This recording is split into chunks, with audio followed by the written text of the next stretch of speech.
Welcome to the Orana podcast, a show about what you will find, what you will not find in the Cook Islands.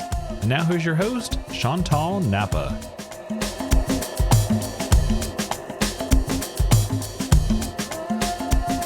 Kia orana, kia koto kātoto, nōhoni ia mātou tumu te warawaro. Welcome back to Kia Orana podcast. This is your host, Chantal Napa. Today we are speaking to Te Ipukarea Society, which cares for our environment, and we have Kelvin Passfield with us, right? Kelvin Passfield with us.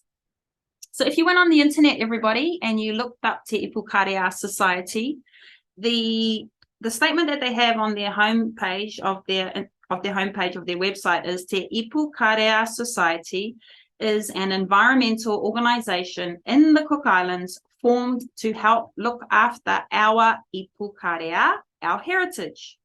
Our philosophy is that we do not own our land and marine resources, but borrow them from our future generations and need to leave them in good condition.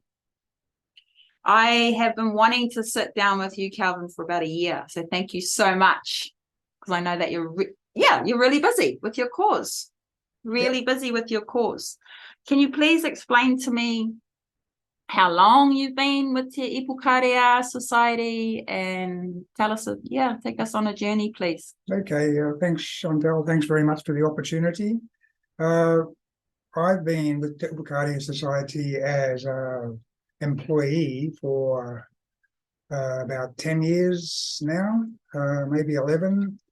The society itself has been around since 1996. It was formed in 1996, and so we've been around for 27 years now. Wow. We're formed, as you said, we're formed to help look after our environment. Started off as a purely volunteer organisation, but we managed to get some funding after about 10 years or so of existence. We got some funding and started to be able to employ one person, and then later on 2 or 3. We now employ 3 or 4, depending on how we're going at the moment. So I was the technical director. I'm now just more a technical advisor. We've got a new director, Orana Smith. She's been with us for about 7 years at least now, and so she's now our director. We have a finance manager, Mary McDonald, and we have a project officer, Terena Kotekawiki, at the moment. Mm-hmm. Yeah. So what have you been doing this week? How about that? This week? This week. What have you been doing this week? Well, I've just been to a GEF 8 meeting, which is the Global Environment Facility 8th funding round for the Cook Islands. We've had a workshop meeting at one of the hotels, the Edgewater, just discussing what possible projects the Global Environment Facility might fund in over the next 5 years. So yeah, we just gave our perspectives as an NGO. The meeting had a lot of government representatives, but also private sector and non-government, which was in this case just us.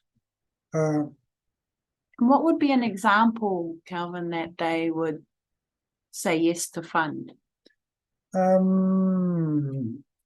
they're looking at trying to do a plastics waste project at the moment, so that there's already funding secured for that, but we have to develop a full proposal for that money, and that's just trying to do a circular economy, basically, with keeping plastic out of the waste stream. Whatever comes into the environment gets taken back out again in a proper way, not ending up in the landfill. Our landfill is just full of plastic at the moment. If you go up there, the predominant thing you see sticking out of the mountain of the landfill is plastic. So that's one.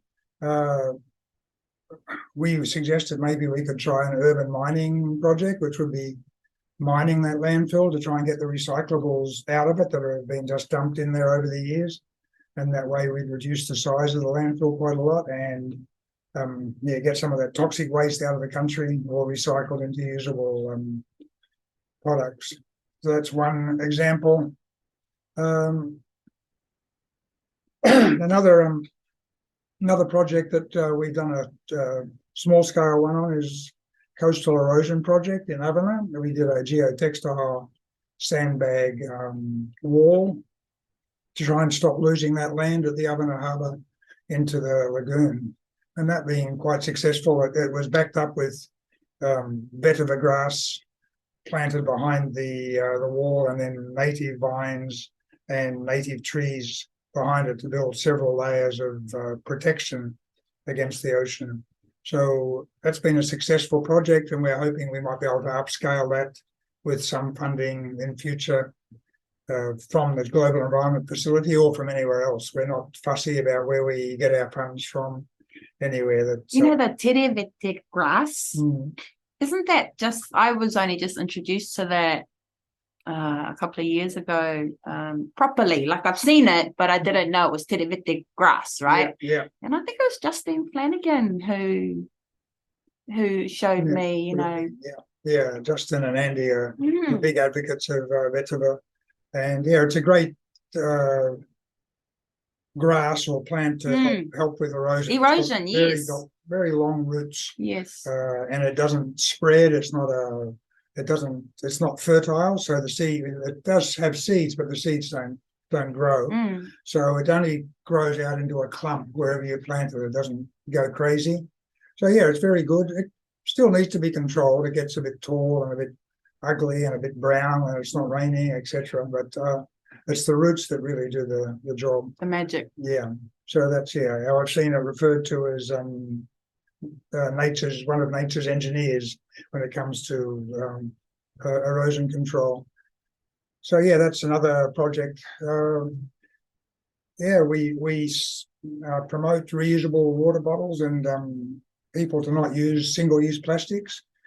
So there is about 22 water stations around the island. I know, and that's on your website. And I'm so glad you brought that up, because it's good for locals and visitors, about the free UV treated water stations around Rarotonga. And for those of you listening who are coming to Rarotonga on holiday, on the Te Ipukarea website, which is tiscookislands.org, tiscookislands.org, they have find your nearest refill station, click here on their website, and those are the 20, how many? 22 roughly.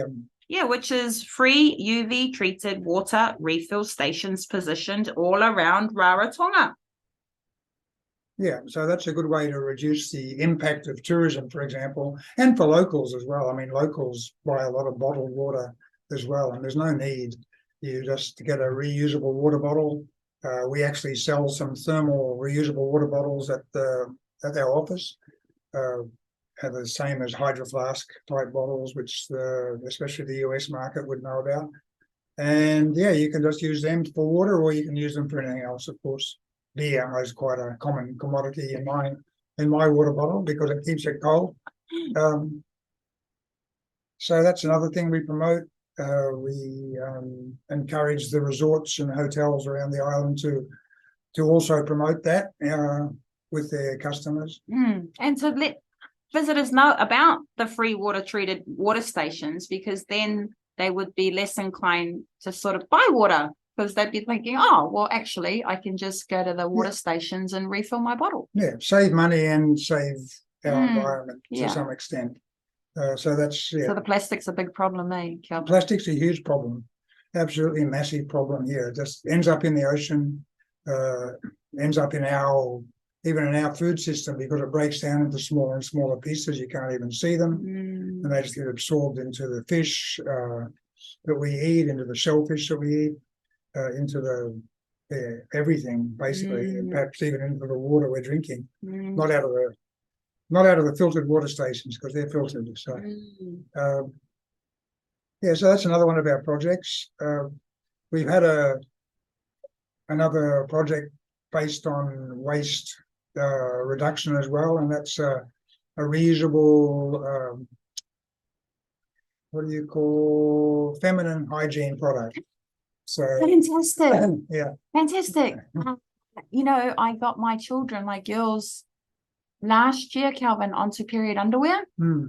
I was so glad my friend Diane mentioned it to me the year before, period underwear. And she had brought some back here from New Zealand for her daughter. She showed me this period underwear. I got my friend or cousin in New Zealand to bring some over for my girls, who have now been using period underwear for a year. My two girls have, which are just like normal underwear, but they're period underwear. So when I have two girls who have not used tampons or pads in a year, that is, we're just washing their underwear. Yeah, and you think about the amount of rubbish that you've stopped going into the landfill for a start, and the amount of money you've saved. Totally. Again, you know, it's a great thing. So we have we have the period underwear we're promoting with schools. I'm so pleased. Yeah, and before that, we started off with just reusable pads, washable pads, kits that came from a organization, a worldwide organization, but the New Zealand branch, and it's called Days for Girls. Yes. And they have a group of women, or different groups of women all around New Zealand that sew these reusable period packs, and they're really, really nice, very attractive, nice, colourful material. So we've done that right around the country, and also you went into the schools, didn't you? Yeah. Because I'm sure my daughter, who's just started high school last year, this is her second year high school, she came home with this beautiful pack. Yeah, exactly. Yeah, and then moon cups as well, menstrual cups. Yes, are another. Yes, so method. Good for the environment. Yeah. So now we've got all three products that we're promoting, but the young teenage girls, they seem to prefer the period underwear as the thing that they're more comfortable with. So that's fine. So we can buy them from you. Oh well, we're not a sales outlet. Well, can you please be, because I do remember going to the pharmacy and just suggesting it a year ago. I haven't been back to suggest it to the pharmacy. I did go to CIFWA as well, CIFWA. Yeah, we work with them on this as well. And Cook Islands Family Welfare Association, and let them know about it last year, because saves me having to ask relatives in New Zealand to bring it over. So I was just trying to find the right organization to bring them in. Yeah, well, I think we're also encouraging CITC to bring them in as well. Fantastic. I mean, we could do it. Maybe in future we will. If nobody else does it, we will. No, I think keep on that with the CITC, with the pharmacy. Absolutely. Yeah. Great idea. We're not really a shop. Yeah, exactly. But we can be, and I mean, it helps us survive because we can make a little bit of profit on these things as well. So that's good. Yeah, true. True. So that's one other one of our projects.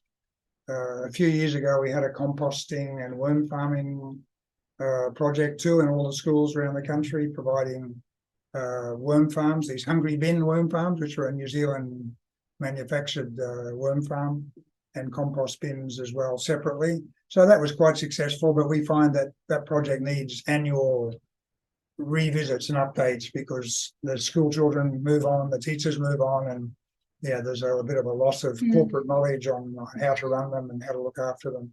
So we've got to get better at getting into the schools every year to follow up on that. But I suppose it'll also be a staffing issue, eh? You need people, you need hands, you need We're gonna hope to. We've just signed an MOU with the National Environment Service to cooperate and work in some areas. And that might be one area we can use work together, use some of their staff to help in the schools to promote these sort of projects and products. Is that our NES National NES. Environment? Fantastic. They've become a lot more proactive in the last year or so. So that's very good. Fantastic. And then you've got a little bit about biodiversity on your website too. Lots of those projects. You're doing so much in the outer islands as well. Like, this is not just Rarotonga that you're doing work. We're a member of BirdLife International, which is a global bird conservation organization.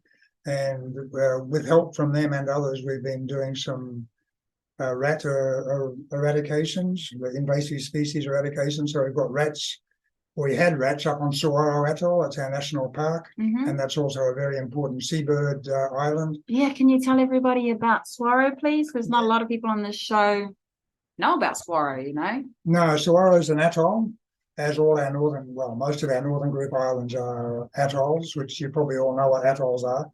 But very flat islands with a fringing reef and a lagoon in the middle, and the highest point of land is usually between 3 and 5 meters above sea level, so very susceptible to climate change and sea level rise. 3 and 5 meters. Between 3 and 5 meters, yeah. Wow. Yeah. Above sea level. Above sea level. So It's not.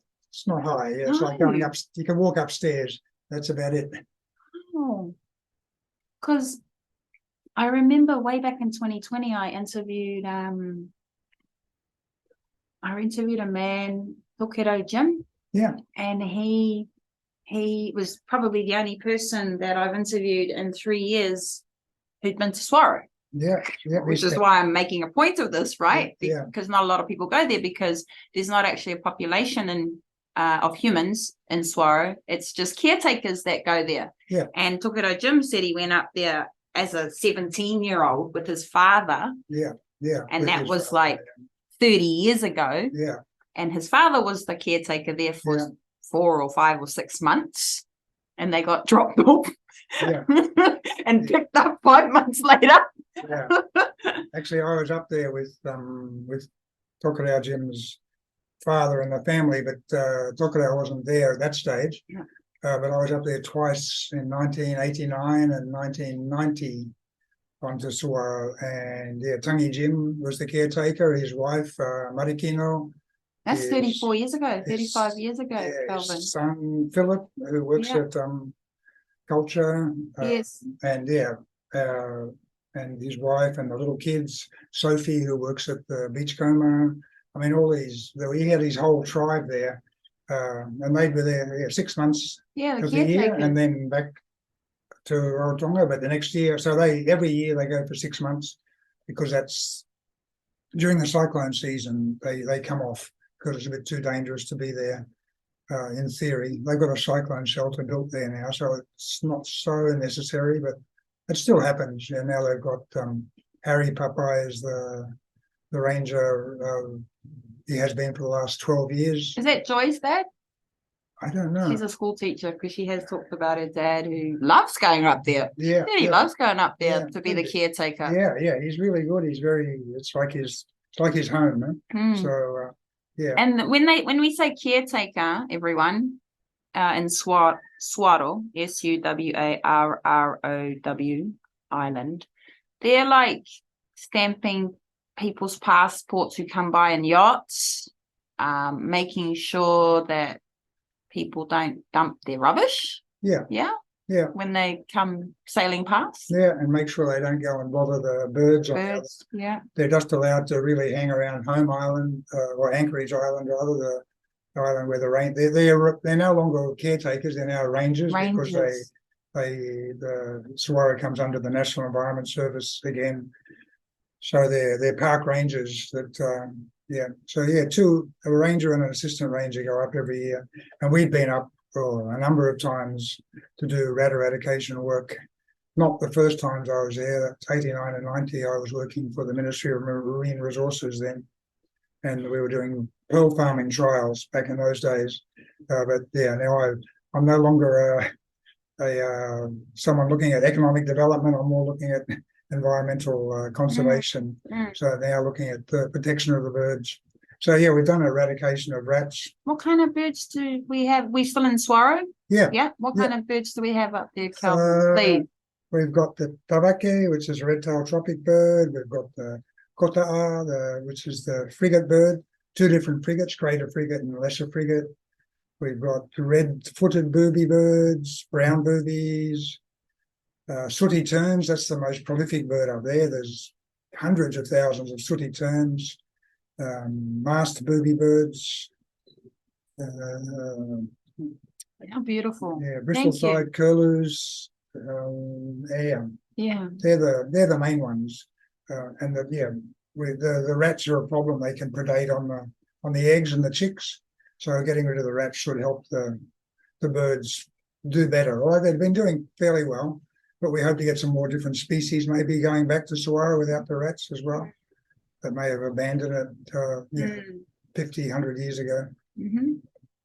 So yeah, that's Suara. We're also doing a rat eradication at the moment on Palmerston, which is an inhabited island, but that's under the direction of New Zealand DOC, Department of Conservation, and with the National Environment Service. They're the two leads, and we've been brought in as a partner because of our expertise in doing rat Do you know eradication. approximately for our listeners, Kelvin, how far north is Palmerston? I can't really remember in Miles or kilometres, yeah. but it's about a day and a half sailing on a boat, so 36 hours at about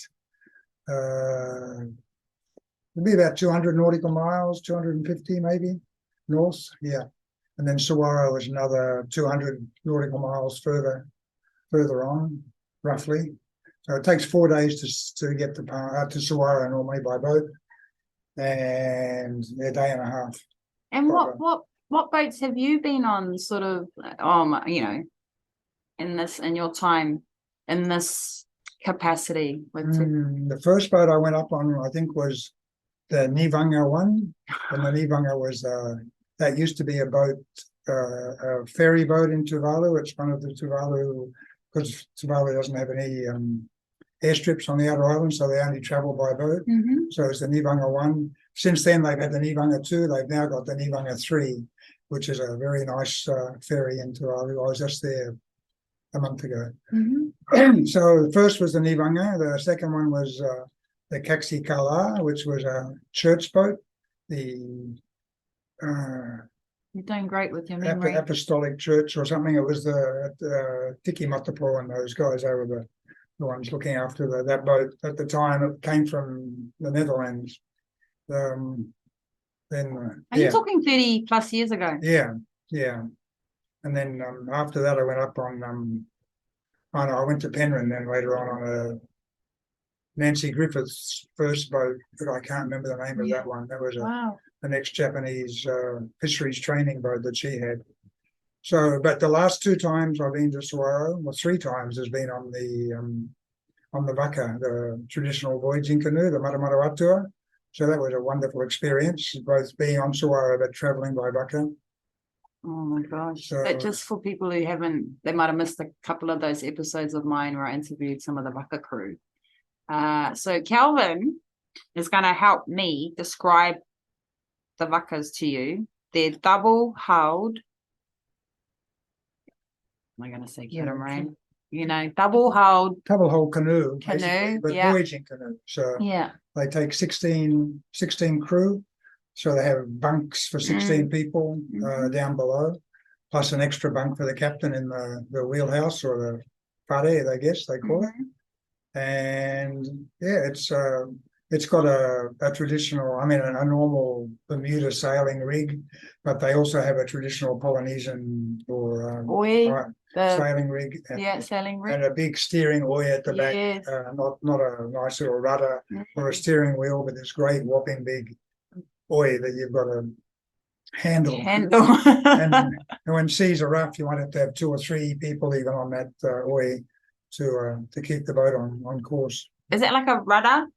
That's a steering oar. So it's the equivalent of it. It's the equivalent, yeah. So a bit like these small, the outrigger canoes that they use. They have a steerer in the back, so they just have that one paddle that they just use as a steering oar. So this is a big version. This is a huge, huge version. So the little stove on board and toilet. So it's got everything you need. Great experience. Yes, I have interviewed some crew members, and I've been on that Waka for like an hour, and I was adrenaline from my 1 hour on that, and that was during our 2020 games. For the races. Our 2020 Cook Islands games, so I was on that for an hour or 2. That was a good experience. It was. It allowed a lot of us to get on with the crew. And Alana was on one of those races as well. I'm not sure which islands he was representing, but It was just like time trials. Yeah. Different crew, and whoever did the Yeah. course the fastest was Yes. the winner. So And then we had, the crew with us, and then they were teaching us to so that we could compete in the Cook Island Games. Yeah. And I remember that big oi. I got a photo of myself and Glenda Twaine yeah, holding that oi at the back. yeah. There's so many photos of people massive. holding the oi. That's the favorite photo for anyone, is when they're on the oi. Yeah, They always get a photo. So, totally. Have a check that out, everybody. so that's a good way to get around the island. Slow but sure. Slow but sure. I love it. Slow very but sure. environmentally friendly. Yes. They do have little diesel engines in them now. In case. Yeah, you need it for safety, really. Yeah. These days, but, yeah.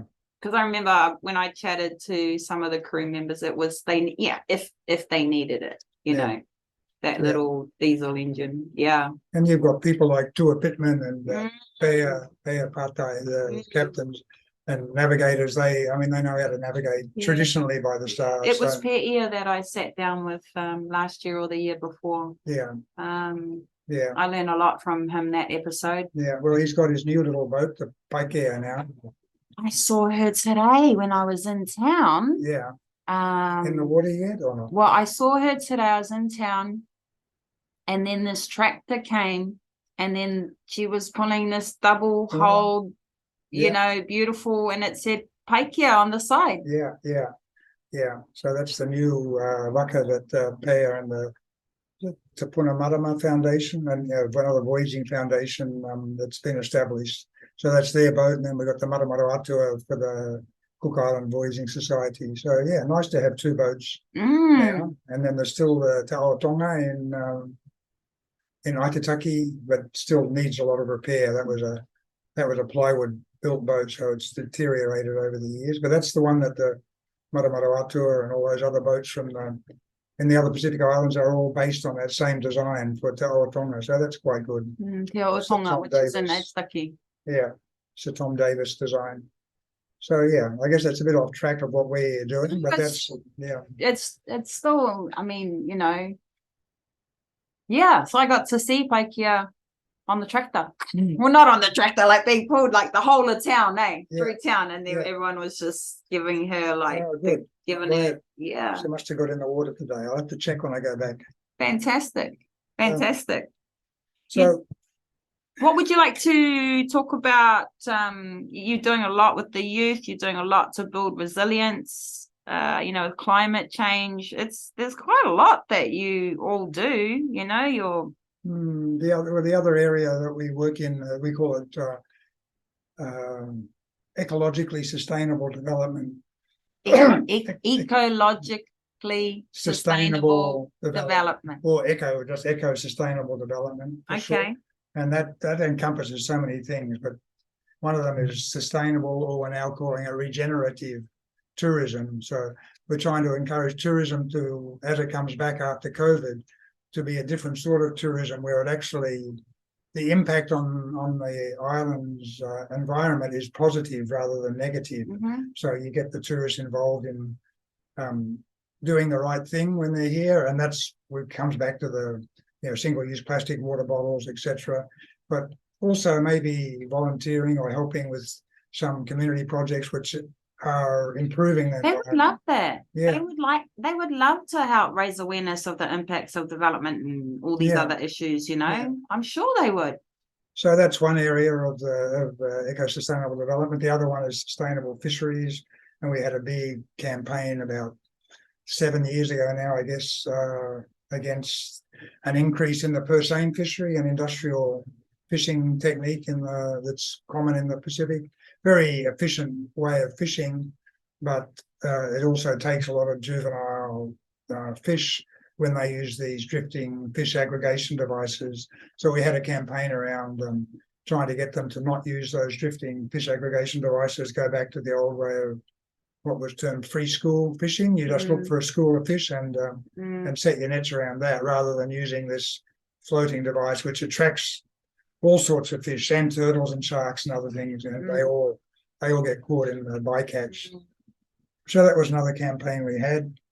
And now we're pretty vocal about the deep sea mining in the country, the proposal to do deep sea mining.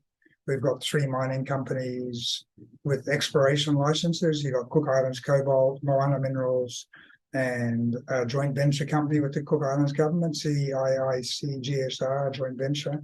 So they've all got exploration licenses to research on mining in the Cook Islands with a view to commercially mining in sometime in the future. So we're just encouraging government to not rush that, to make sure that we get enough information to make that decision whether we should mine, whether we can mine without damaging the ocean too much, or whether we should just leave it alone.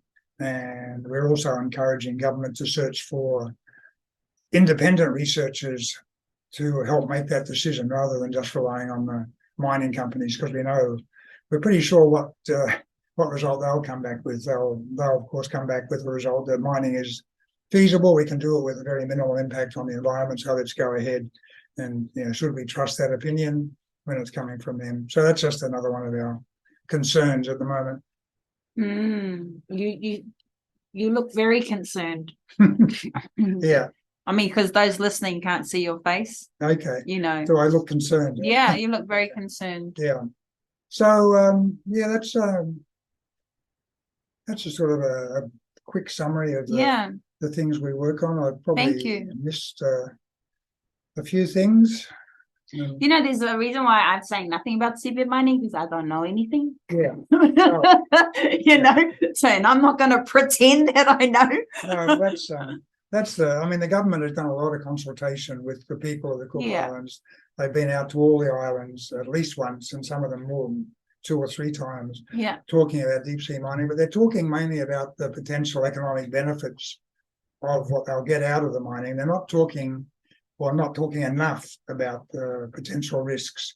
And since we've come on the scene and argued our case, now they are acknowledging, yes, there is risks, of course, but we think they can be managed. They're still not putting enough emphasis on what the risks may be. They're still promoting it from the economic benefit side, and we have better education for the country, better healthcare for the country, more money for infrastructure projects. But at what cost, you're saying, eh? Yeah, at what cost? Yeah, if you damage the ocean to a degree that it no longer sustains supplies the livelihoods of Cook Island people who rely on the ocean. And considering that we have, we're made up of ocean. Yeah, we're 99.99% ocean. We are, the Cooks are. Yeah.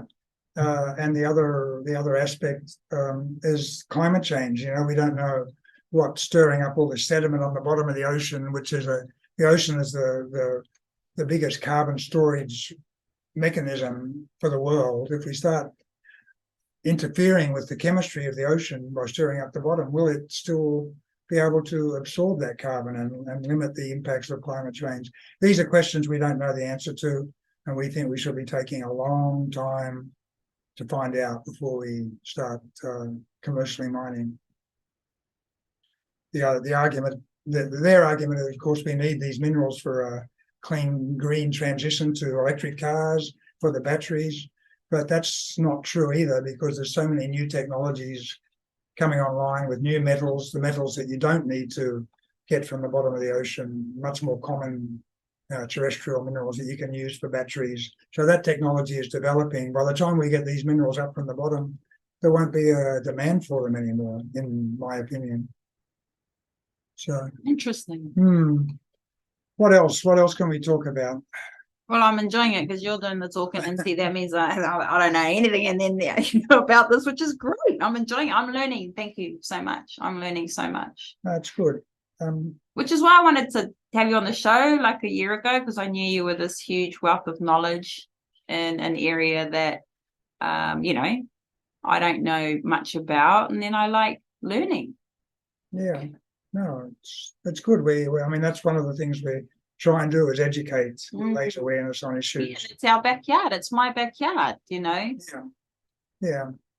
So yeah, the 5 focal areas we have was biodiversity, we've talked about. Yes. Climate change, we talked a little bit about, Mhm. at least with the geotextile sandbag wall. Waste management. Waste management, we've talked about. Use, we've talked about. Eco, I think we've talked about all 5 areas that we're working on. And yeah, we're constantly putting in proposals to try and get some money to continue doing that work. You'll be able to use this podcast to send it to any sort of funding or anything, Kelvin, because you'll be able to send this to them and they can have a great verbal sort of snapshot of what you're doing down at Te Ipukarea. Yeah. So continue the great job. Thank you. Okay. Yeah. Thank you very much for coming and sitting with me today. No, it's been a pleasure. Thank you for the opportunity. Let's see what comes out of it. Yes. If any rich philanthropists want to look at our website and find out how to donate to us, we'll be very happy. Totally. Yeah. You know, there's do-gooders out there, eh? Yeah. You know, that and certain subjects will hit them home. Yeah.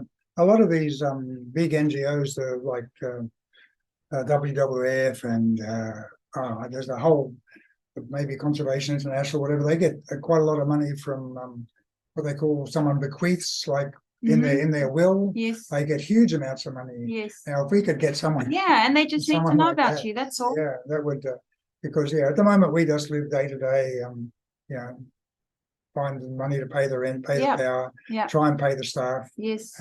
And get some good work done. Yeah. Yeah. Great. Well, there you go. He's gone straight into it. Any philanthropists out there who would like to make a donation to Te Ipukarea Society, I'll put up their contact details in this podcast. So that is Kelvin Passfield, everybody, from tiscookislands.org.